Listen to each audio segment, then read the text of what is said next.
Добрый вечер, это Якутия-24. Работаем в прямом эфире. Программа «Итоги дня» в студии Влад Давыдов. Смотрите сегодня в выпуске.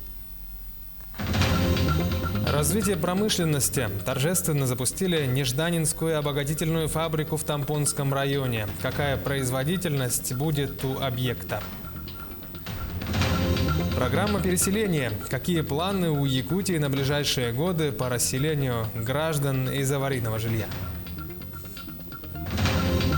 Обновление памятника архитектуры. В Якутске ремонтируют бывшее здание Дома казначейства 1909 года постройки. 200 лет со дня рождения Федора Достоевского. Каково современное отношение к классику и его вклад в отечественную культуру? Беспрецедентный случай в истории якутского балета. Молодым победителям международных конкурсов Алисе Ипак и Ивану Одинцову присвоили звание «Отличник культуры республики». «Холодное золото». Сегодня в кинотеатрах начинается показ якутского фильма. О чем рассказывает эта картина?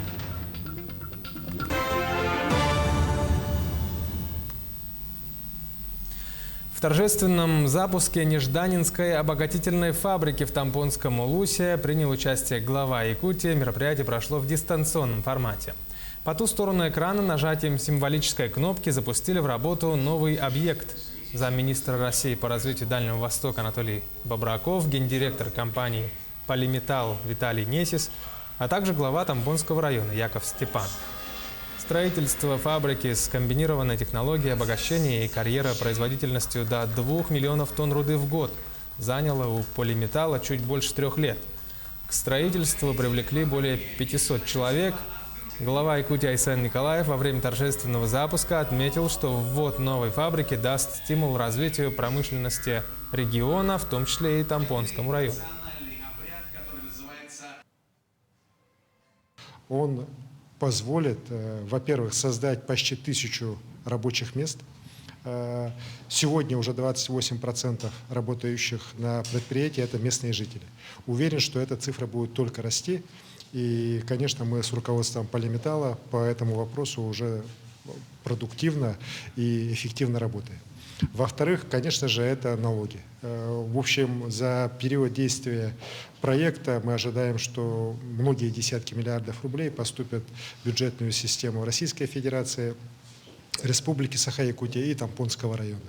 Безусловно, уже сегодня, даже на стадии строительства, Тампонский район получил десятки миллионов помощи от компании на решение разных социальных проектов. Уверен, эта помощь будет только расти.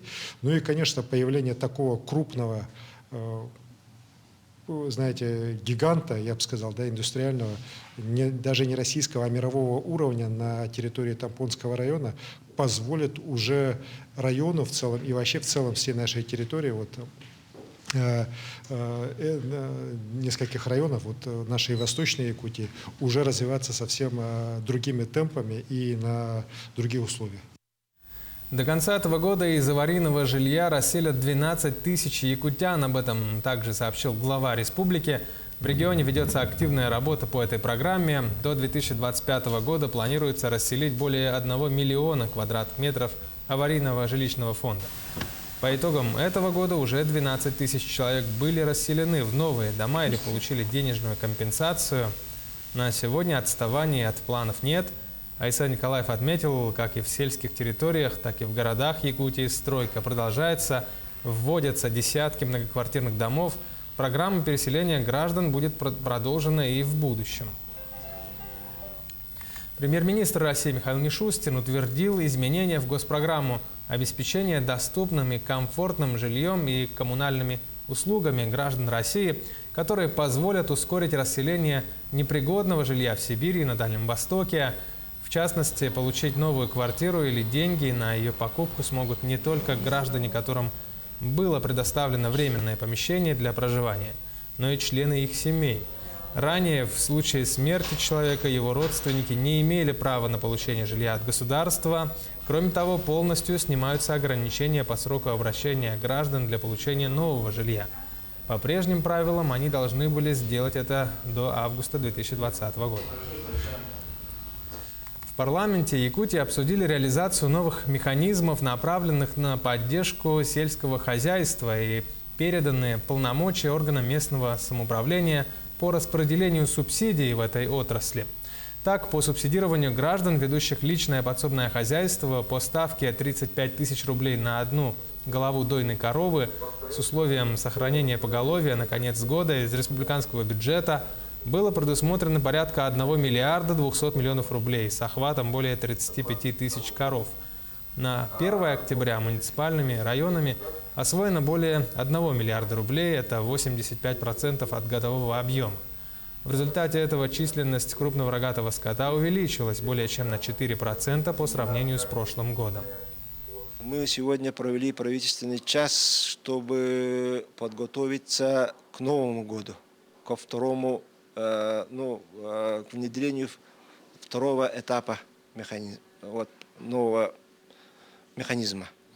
Там будет поддержка коневодства, субсидирование мяса, крыс и лошадей, субсидирование наших хозяйств по картофелеводству, овощеводству и зерноводству. И планируем увеличить квоту с 57 тысяч до 61 тысячи тонн заготавливаемого молока.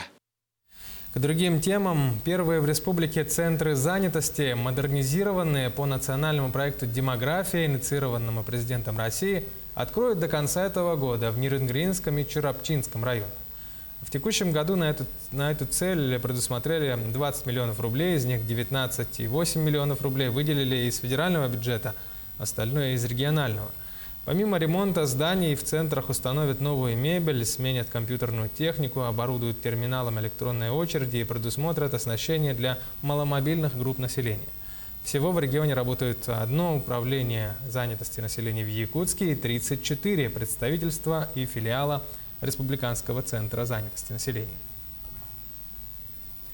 Железные дороги Якутии и инвесткомпания РЖД Инвест подписали ряд договоров на предварительную проработку вариантов реализации строительства железнодорожной линии Нижний Бестях-Магадан.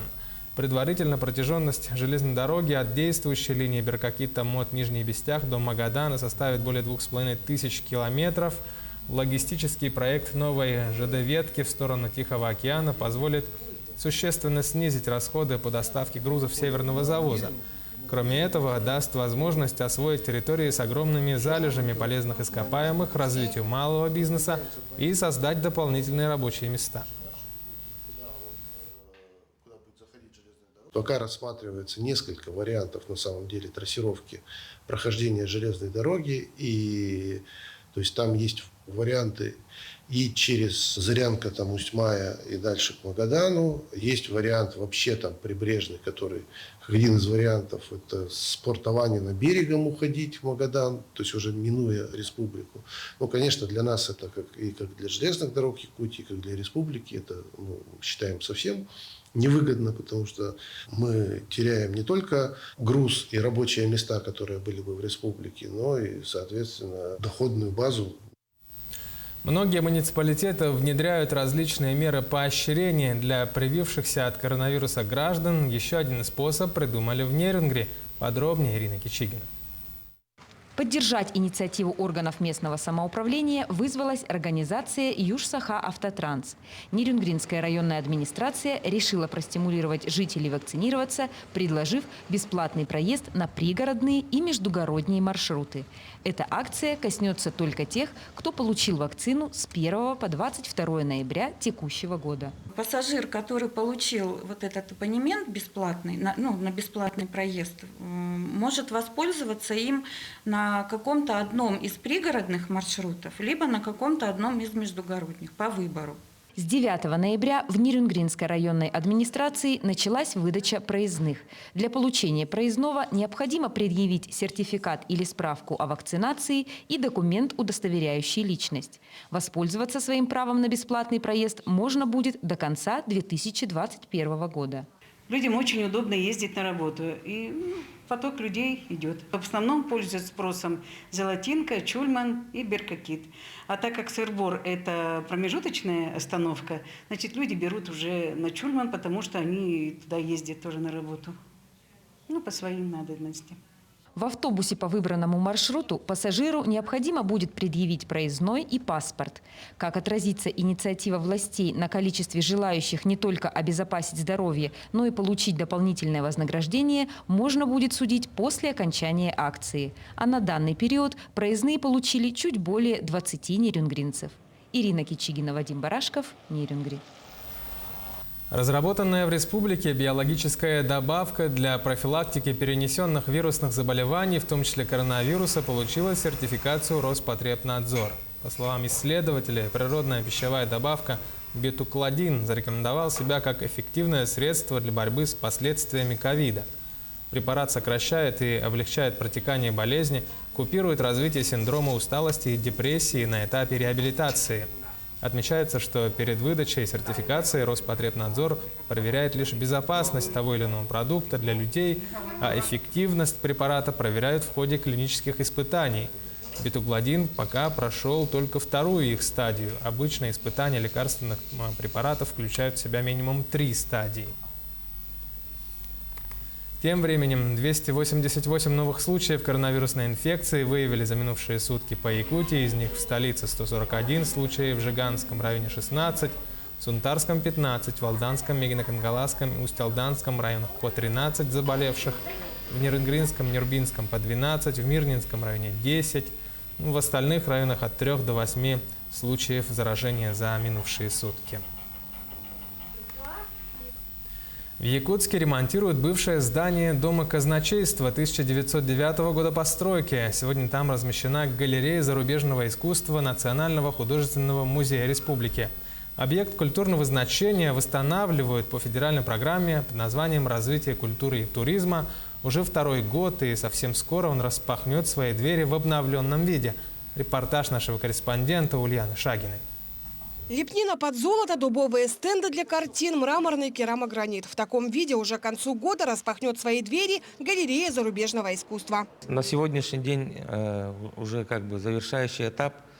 Ведутся работы по отделочной работы. И в данное время идет монтаж системы видеонаблюдения, сигнализации и пожаротушения. В прошлом здание Якутского областного казначейства сегодня является объектом культурного значения. Это один из наиболее сохранившихся домов дореволюционной постройки в Якутске. Находилось оно на пересечении улиц Правленская и Казарменная. Сейчас это улицы Петровского и Орджоникидзе. Подлежало реставрации, здание старое. Проблемные места были, где кирпичи где-то отошли и так далее. Все полностью восстановили. Работы по восстановлению памятников архитектуры очень затратные, поэтому за них берется не каждый. Тем более реставраторы должны иметь специальную лицензию. Тем не менее, проект по их сохранению в Якутии ведется. Многие из памятников сегодня находятся в плачевном состоянии, практически под угрозой уничтожения. Видите, вокруг все уже новые дома. Этот новый город наступает на старый, он исчезает. И наша задача сохранить. Делали осмотр территории. Вообще там где-то мы насчитывали 37 домов, которые имеют историческую ценность определенную. Архитектурную, историческую ценность. К сожалению, с каждым годом их становится все меньше. В планах восстановить и этот дом художника Валериана Васильева, построенный в конце 19-го, начала 20 веков. Его должны перевести в район Залога, где находится охранная зона номер 2. Находится дом в самом центре Якутска, напротив парламента. Семья Васильевых проживала здесь в 50-х годах, а в дореволюционный период он принадлежал одной знатной горожанке. Кстати, точная копия этого дома находится в старом городе. Пока его строили, настоящее здание почти кануло в лето. Вот почему так важно восстановить его и сделать это как можно быстрее. В них история, потому что в старом городе ты пройдешь, не ощущается той энергии, той старины какой-то, А когда стоит настоящий дом, старый, именно сделанный мастерами 19 или начала 20 века, то это могут изучать архитекторы, Она имеет уже такую определенную профессиональную ценность.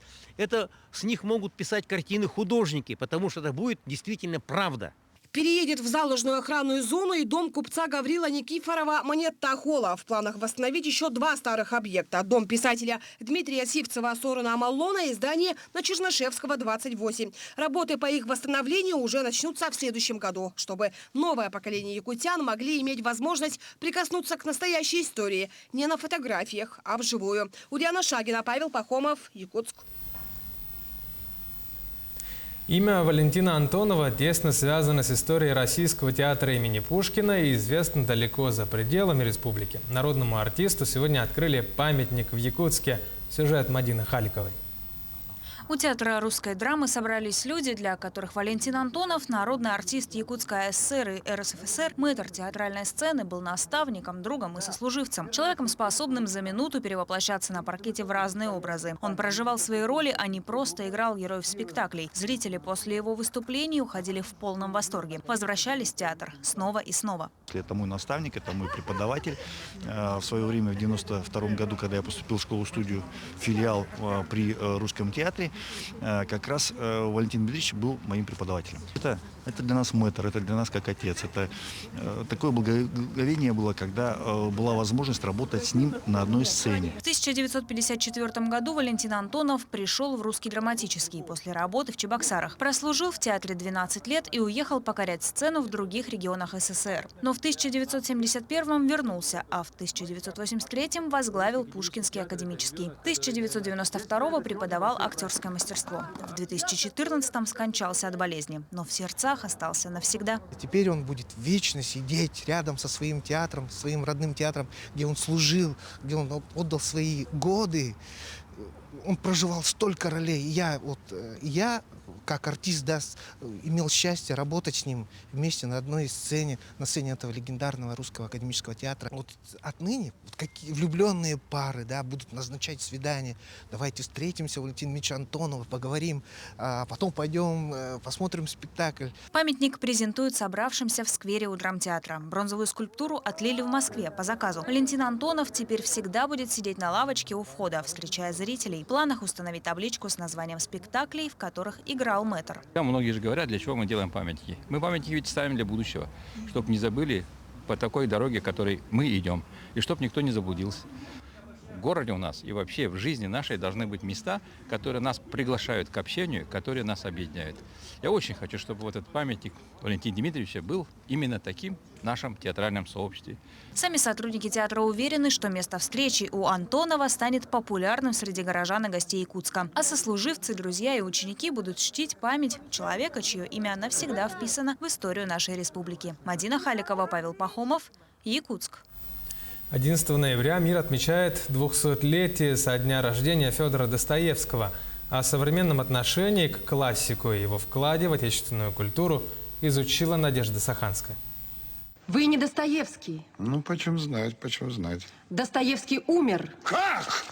Протестую, Достоевский бессмертен. Гений, без которого немыслима отечественная культура. Основоположник жанра психологической прозы. Его творчество принадлежит вершине духовной культуры человечества. Федор Михайлович Достоевский, он очень уникальный писатель, потому что в своих произведениях он отражал те процессы, которые происходили с людьми того периода, середины XIX, конца XIX века.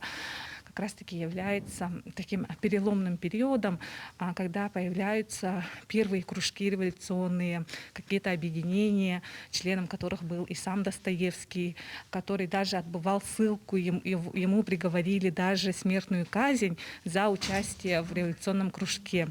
Смертной казни удалось избежать. Переживания того периода он опишет в романе «Идиот». Достоевский будет отбывать каторгу в Омске и спустя 4 года отправится служить рядовым в Семипалатинскую крепость. Здесь он познакомится со своей будущей женой Марией Дмитриевной Исаевой. И уже после женитьбы творческий потенциал Достоевского раскроется во всей своей полноте. Однако популярны ли сейчас произведения русского классика? Об этом мы расспросили жителей и гостей Якутска. Какие произведения Достоевского вам известны и какие вы читали? «Преступление и наказание», «Идиот» и «Братья Карамазов». «Преступление и наказание», школьная программа, «Подросток». «Идиот», что ли, помню. Был такой? Был такой. Честно, не читал я. Я его знаю так, это писатель, ну, не читал, честно слово. Ну, про Раскольникова, по крайней мере, вам известно. Известно, я читала в школе. Преступление и наказание. Преступление и наказание, да. Преступление и наказание. Да. Романы Достоевского читают во всем мире. По данным ЮНЕСКО, Достоевский сегодня один из самых читаемых писателей, по произведениям которого весь мир судит о России и о таинственной русской душе. Более того, произведения этого прозаика продолжают экранизироваться во многих странах. И, конечно, стоит помнить, что классиков нужно не только почитать, но и почитывать. Надежда Саханская, Артем Алексеев, Якутск. Сегодня в России отмечают День экономиста. В честь профессионального праздника для экономистов отраслевых министерств и ведомств организована коммуникационная сессия, рассказывает Марфирина Алексеева. Перед специалистами в отрасли экономики стоит глобальная задача. Сегодня совместными усилиями экономисты выявляют факторы, которые препятствуют достижению стратегических целей. Всего их 5. Высокий уровень жизни человека, эффективное управление территориями, конкурентоспособные базовые отрасли, развитие несырьевой экспортно-ориентированной экономики и сохранение природы для будущего поколения. Для выявления барьеров успешного развития госслужащие поделились на 5 групп. Мы смотрим цели стратегии развития республики. И сейчас расписываем риски, да, что мешает достигнуть вот этих целевых показателей в настоящее время. Какие барьеры рассматриваете вы? Так, у нас попались вопросы, касающиеся в основном городской среды, улучшения жилищных условий. Здесь мы, конечно, рассматриваем с коллегами, обсуждаем пока 2 наши цели. Вы уже рассмотрели качество городской среды, да? Какие барьеры вот вы здесь выявили? Кира. Проблема того, что, может быть, специалисты мало информированы, особенно на муниципальном уровне, да, где они могут участвовать, в каких грантах, субсидиях, программах. И на региональном, и на федеральном уровне сейчас очень много принимается документов, и, может быть,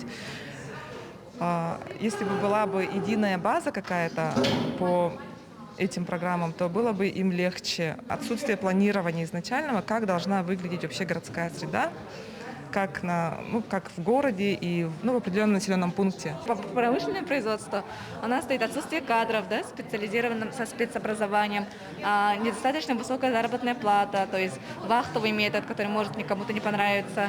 Есть отсутствие инвесторов, да, которые могут спонсировать наши промышленные проекты.